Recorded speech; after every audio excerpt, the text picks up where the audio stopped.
Hello guys, welcome to Pakistani real reaction. तो कैसे हैं आप सब? उम्मीद है आप सब बढ़िया होंगे और मजे में होंगे। मेरा नाम नाम बशर। सो गाइस, तेल ना होने की वजह से पाकिस्तानी पीआईए ने अपने सारे जहाज़ों को बंद कर दिया, रोक दिया, इंटरनेशनल बेइज्जती हो गई।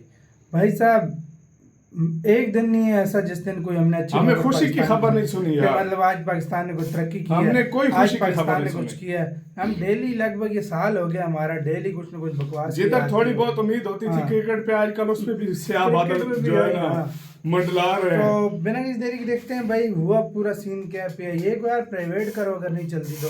काउंट करते हैं 3 2 1 एंड स्टार्ट। दोस्तों, पाकिस्तान की आर्थिक स्थिति कितनी खराब है ये बात हम सभी जानते हैं, लेकिन आज की खबर पाकिस्तान के लिए एक और नया इंटरनेशनल एम्बैरेसमेंट है। इसके बाद पाकिस्तान खुलकर किसी को भी मुंह दिखाने के लायक नहीं बचा है। दोस्तों, किसी भी देश के अंदर कुछ ऐसी इंडस्ट्रीज होती है जो काफी ज्यादा तेजी से विकास कर पाती है, और ऐसा सिर्फ तभी हो सकता है जब उस देश की अर्थव्यवस्था मजबूत रहे, जिसमें डिफेंस और इंफॉर्मेशन टेक्नोलॉजी यानी आईटी के साथ साथ एविएशन सेक्टर का नाम भी आता है। और ये किसी को भी बताने की जरूरत नहीं है कि भारत का एविएशन सेक्टर कितना ज्यादा मजबूत है। लेकिन जहां एक तरफ भारत एक साथ 500 एयरक्राफ्ट तक खरीद रहा है, तो वहीं पर दूसरी तरफ पाकिस्तान अपने पास मौजूद 81 सिविल एयरक्राफ्ट में से एक को भी सही तरह से ऑपरेट नहीं कर पा रहा। दरअसल लेटेस्ट रिपोर्ट के मुताबिक पाकिस्तान इंटरनेशनल एयरलाइंस के पास मौजूद 81 एयरक्राफ्ट में से 77 विमान को पूरी तरह से ग्राउंड कर दिया गया है।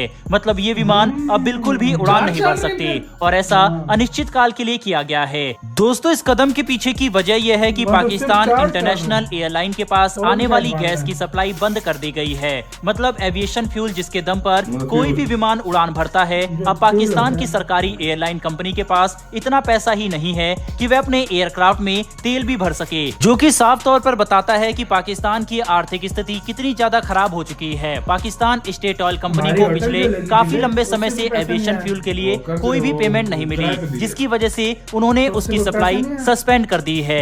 देखा जाए तो यह होना कोई हैरानी की बात भी नहीं है, क्योंकि पहले ही ये रिपोर्ट निकलकर सामने आ गई थी कि पाकिस्तान इंटरनेशनल एयरलाइन को 750 अरब पाकिस्तानी रुपए का नुकसान हो चुका है, और ये नुकसान आने वाले समय में लगातार बढ़ते ही जा रहा है। ऐसे में इन 77 विमान को जमीन पर खड़ा हुआ देखकर मजाक बनाया जा रहा है कि क्या पाकिस्तान अब भारत में आए अपने क्रिकेट खिलाड़ियों को वापस बुला भी पाएगा, या फिर उन्हें भारत में ही छोड़ने का इरादा है। खैर, ये तो कोई मजाक की बात है, लेकिन अगर हम समझने की कोशिश करें तो पाकिस्तान के अंदर सिविल एविएशन की हालत बहुत ही ज्यादा खस्ता है। अभी तो हम बस यही सुन रहे हैं कि इन 77 विमान को ग्राउंड किया गया, लेकिन आपको ये बात भी पता होनी चाहिए कि जो विमान हवा में मौजूद है उनकी क्वालिटी भी कुछ खास अच्छी नहीं है। चाहे पाकिस्तान एयरलाइंस में सर्व किया जाने वाला खाना हो या फिर इनकी एयरलाइंस की सेफ्टी प्रोटोकॉल, सभी पर लगातार सवाल उठाए जा सकते हैं। उनकी क्वालिटी और परफॉर्मेंस को लेकर पूरी दुनिया में कोई भी भरोसा नहीं करता, जिसकी वजह से अधिकतर लोग अब पाकिस्तान जाना ही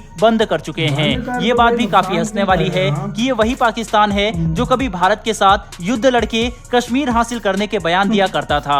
यहाँ तक कि इस पाकिस्तान ने पिछले कई दशकों से भारत के खिलाफ प्रॉक्सी वॉर किया और आतंकवाद को समर्थन दिया, लेकिन अब ऐसा लगता है कि खुद के देश में विमान भी नहीं उड़ा पा रहे और जमीन पर लोगों को आटा भी नहीं मिल रहा। वहीं इन्हीं सब के बीच में दूसरी तरफ पाकिस्तान ने अब अबाबिल मिसाइल का परीक्षण करने के एक हफ्ते बाद पाकिस्तानी मिलिट्री ने गौरी मिसाइल का भी सफल परीक्षण किया है। यह मिसाइल अबाबिल की तरह ही एक मध्यम दूरी तक मार करने वाली बैलिस्टिक मिसाइल है, जो परमाणु और पारंपरिक दोनों हथियार अपने साथ ले जाने में सक्षम है। लेकिन पाकिस्तान की सफलता को लेकर कोई भी खास उत्साहित नजर नहीं आ रहा, क्योंकि एक तरफ तो पाकिस्तान के पास अपने सिविल एयरक्राफ्ट उड़ाने के पैसे नहीं है, और दूसरी तरफ परमाणु मिसाइल का ही परीक्षण किए जा रहे हैं। इसके अलावा आपको ये बात जानकर भी काफी हैरानी होगी कि पाकिस्तान की बैलिस्टिक मिसाइल की क्षमता के ऊपर अब एक बड़ा सवाल खड़ा किया जाने लगा है। इसके अलावा कि पाकिस्तान की मिसाइल जरूरत पड़ने पर उड़ान नहीं भर सकती। एक और बड़ा सवाल ये उठ रहा है कि पाकिस्तान अपनी बैलिस्टिक मिसाइल के अंदर जो MIRV क्षमता बताता है, शायद वह असल में मौजूद ही नहीं है। पाकिस्तान का दावा है कि उनकी अबाबिल मिसाइल के अंदर ये एडवांस खूबी मौजूद है, लेकिन एक्सपर्ट का मानना है कि पाकिस्तान झूठ बोल रहा है। दरअसल बात यह है कि ये काफी बड़ी क्षमता है और इसका इस्तेमाल इंटरकॉन्टिनेंटल बैलिस्टिक मिसाइल में किया जाता है, जिनकी मारक क्षमता 5000 किलोमीटर से लेकर 20,000 किलोमीटर तक हो सकती है।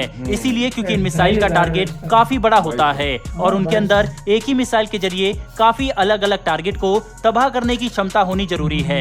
लेकिन मध्यम दूरी की बैलिस्टिक मिसाइल के अंदर MIRV को इंटीग्रेट करना न सिर्फ मुश्किल है बल्कि इसका कुछ खास मतलब भी नहीं बनता। कुल मिलाकर समझने की कोशिश करें तो जहां एक तरफ पाकिस्तान अपने पास मौजूद सिविल एयरक्राफ्ट को उड़ाने के लिए तेल के पैसे भी नहीं दे सकता, तो वहीं पर दूसरी तरफ पाकिस्तान का मिसाइल प्रोग्राम तेजी से आगे बढ़ रहा है।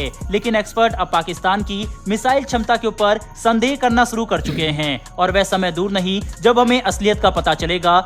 बहरहाल दोस्तों, इस वीडियो में इतना ही, लेकिन पाकिस्तान की इस दयनीय हालत के ऊपर आपकी यार वीडियो खत्म। भाई सीरियसली आप तो इनमें मज़ा ही नहीं आता, स्पेशली पाकिस्तान जब कोई मिसाइल टेस्ट करता है। सीरियसली बात है, इतने और रोले हो गए हैं कि भाई हम चाहते हैं कि मुल्क तरक्की करे, ना कि मिसाइल शिजाइल। सीरियसली। और आपने देखा होगा पहले फिर पाकिस्तान कुछ बयान दे देता था इंडिया के खिलाफ, अभी तो वो भी नहीं दे रहे भाई कोई। हाँ भाई, यार हम तो कहते हैं बयान भी ना दें, अच्छा यार। नहीं मतलब आपको देखने को ये चीज मिलती थी कि मतलब पाकिस्तान आया जी, फिर हाँ कुछ बाल असल में पता क्या बात है, मैं आपको अब इनको पता लग गया हमारा भाई। सच बोलूं ना, हमारा ये हाल हो चुका है। तुम्हें आज की खबर पता चली है? क्यों जी? पाकिस्तान ने सऊदी अरब से $1 अरब का ऑयल मांगा है कर्जे पे। तो उसने नहीं दिया होगा, अब कुछ कंफर्म नहीं है क्या नहीं। उन्होंने कहा है कि मुझे $1 अरब का जो है ना यार ये नहीं चलती तो इसको बंद कर दो, या तो फिर प्राइवेट कर दो भाई। यार प्राइवेट ज्यादा कर यार, ये हाँ। इस PIA अब से हमें नुकसान ही दे रही है। नुकसान हमें मुल्क को 22 साल से दे तो रही है। इसको क्यों रखा है भाई? 90s तक PIA मुनाफे में थी। 90s के बाद इसने हमें नुकसान ही दिया। इंडिया की air Asia, air India sorry, वो भी भारत ने देखो प्राइवेट की हुई है। क्यों की हुई है?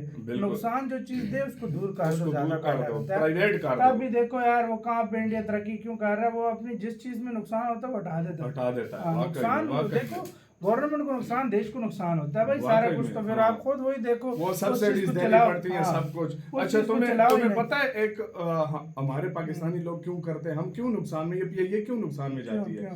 इसकी मेन वजह यह है कि फ्यूल के पैसे ये वक्त पे नहीं देते, खुद खा लेते हैं, पैसा नहीं देते किसी को। वो अगले जो है ना फिर मंड के जो है ना पैसे लगाते हैं। दूसरी बात यह है कि हमारे पास अगर हमें 3 पायलट की जरूरत है ना, 10-10 भर्ती की होंगे इन्होंने कि वो चलो ये भी चलो हो गया।